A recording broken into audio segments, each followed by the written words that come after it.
Bonjour, aujourd'hui nous allons parler de scapula. Alors il y a d'une part les dyskinesies de la scapula qui sont les dysfonctions de la scapula au mouvement ou les malpositions au repos, en général liées à une pathologie scapulomérale ou acromioclaviculaire. Et il y a les dysfonctions de la scapula et les malpositions qui sont liées à une paralysie. Aujourd'hui nous allons parler des atteintes paralytiques de la scapula. Donc nous voyons à gauche un patient qui a une impossibilité d'élever le bras au-dessus de l'horizontale avec un décollement de la scapula, c'est un cas récent, et à droite une patiente qui a cette dysfonction qui date depuis plus de 30 ans et qui a bien été étiquetée à l'époque par un EMG comme une paralysie du dentelé antérieur. Cette patiente présente un déficit d'élévation du bras qui est survenu après un épisode très algique. On voit qu'il y a la corde du trapèze inférieur à droite qui est caractéristique des paralysies du dentelé antérieur. Et en fait, cette paralysie rentre dans le cadre d'un syndrome de Parsonage et Turner. Cette patiente, comme la précédente, présente également un déficit d'élévation du membre supérieur avec un décollement de la scapula. Donc il semblerait qu'on a affaire à un dentelé antérieur. Donc il faut poursuivre un examen clinique complet qui comprend donc une étude analytique de la mobilité d'abord passive, puis de la mobilité globale de l'épaule, et cet examen doit toujours être fait en bilatéral. Alors nous allons réaliser l'examen clinique de l'épaule contralatérale. Donc elle a une épaule souple comme vous le voyez à droite avec une élévation active qui est complète. Par contre, quand nous réalisons une abduction contre résistance, elle déverrouille le test avec une bascule de la scapula. Elle a un déficit des fixateurs du côté contralatéral. Alors là c'est un peu embêtant parce que quand on regarde les autres étiologies du dentelé antérieur et du nerf spinal accessoire, on ne retrouve pas d'atteinte bilatérale. Donc là, il faut penser à une myopathie facio-scapulomérale, également appelée de l'andousie dégérine. Elle touche 5 à 7 personnes sur 100 000. C'est une atteinte qui est heureusement rare, mais malheureusement, j'ai eu l'occasion d'en mettre en évidence 2 au cabinet lors de l'examen initial. Dans l'étude de Seror, il faut savoir qu'elles avaient toutes été prises pour un nerf spinal avant d'être adressé dans son service. Alors pour faire le point sur ces décollements de la scapula, je vous conseille de voir l'excellent article de l'équipe du professeur Seror paru dans Muscle & Nerve en 2018. Donc ils ont retrouvé 70 dentelés antérieurs et les étiologies étaient 61 des Parsonage et Turner, pour 5 ces dentelés arrivés après chirurgie ou radiothérapie, et pour 4 après exercice de musculation ou étirement intempestif, et on retrouve ça dans plusieurs publications. Donc, attention à la musculation.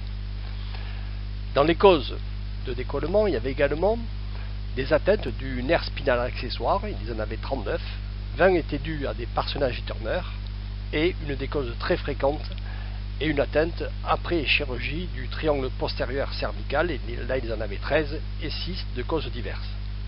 Et ils avaient retrouvé également 5 décollements suite à des myopathies facio-scapulo-humérales telles que la patiente que je vous ai montré précédemment.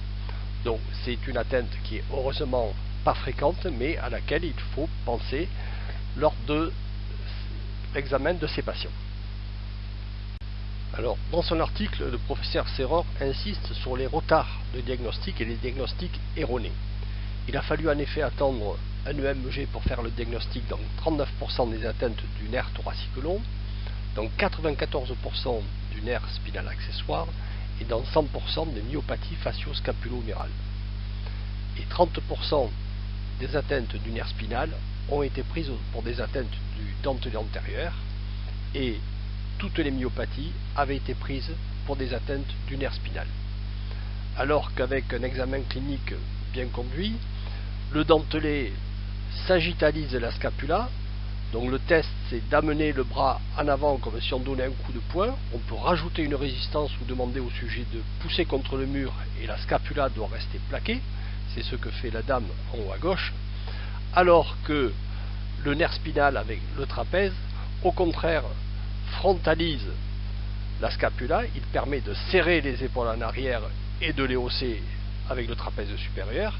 Et là, on voit une atteinte en bas d'une jeune fille qui avait une atteinte du nerf spinal. Il y a d'abord une perte du galbe du triangle cervical, puisqu'il n'y a plus le trapèze supérieur qui va du rachis cervical à l'acromion. Donc il y a une chute du moignon de l'épaule. Et ensuite, il y a une tentative de compensation par l'angulaire que l'on voit à droite.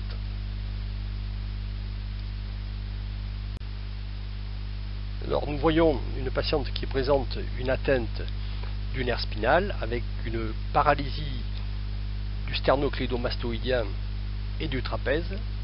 Donc il s'agit d'une atteinte traumatique par section. En général, ce sont des atteintes iatrogènes par chirurgie ou des atteintes post-traumatiques. Donc il y a malgré tout une possibilité de compensation puisqu'elle n'a pas récupéré aucun de ses muscles. Par contre, elle a pu compenser son élévation antérieure grâce à l'action du dentelé antérieur, de l'élévateur, de la scapula et des rhomboïdes. Ce qui l'empêchait de lever, c'était d'abord qu'il y avait un dysfonctionnement de l'articulation scapulomérale, donc elle avait une raideur. Et ensuite, une fois traité cette raideur, nous avons travaillé les compensations et elle a ramené une vie normale. Ces douleurs venaient essentiellement de tensions musculaires. Alors la principale cause de ces atteintes neurologiques est en général un syndrome de Parsonage-Turner, comme nous l'avons vu précédemment. En général, le syndrome de Parsonage-Turner récupère, mais là nous avons affaire à une patiente qui était toujours pseudo-paralytique 18 mois après son atteinte. En fait, le bilan met en évidence une limitation des amplitudes articulaires de l'épaule, responsable donc d'une perte d'amplitude passive et également des douleurs scapulomérales, sous-acromiales.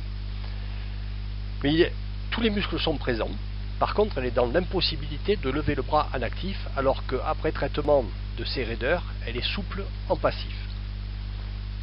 En fait, elle a une perte complète du schéma moteur, sûrement à cause du phénomène douloureux lors de l'installation du Parsonage-Turner, qui entraîne une sidération de ses muscles. Donc après stimulation de ces différents muscles, elle a récupéré une mobilité strictement normale. Alors nous voyons ici une patiente qui nous a été adressée pour des douleurs de l'espace sous-acromial. En fait, elle présente une paralysie du dentelé antérieur diagnostiquée par EMG il y a plus de 30 ans dans une équipe spécialisée. Elle a une compensation complète de la stabilisation de sa scapula grâce au trapèze, à l'élévateur de la scapula et au rhomboïde. Une fois réglés ces problèmes douloureux d'espace sous-acromial, elle a récupéré une épaule strictement normale. Et donc sa paralysie du dentelé antérieur, qui est pourtant un muscle essentiel à la fonction de l'épaule, est complètement compensée par les autres muscles. Donc en conclusion, ces atteintes sont quand même relativement fréquentes, surtout en milieu spécialisé. Il faut éviter les retards et les erreurs de diagnostic. En fait, ils ont deux fonctions quasiment opposées, puisque le dentelé antérieur réalise la sagittalisation de la scapula, alors que le trapèze la frontalise et la fixe vers en arrière. Et attention, en cas d'atteinte bilatérale, il faut toujours penser à la possibilité d'une myopathie.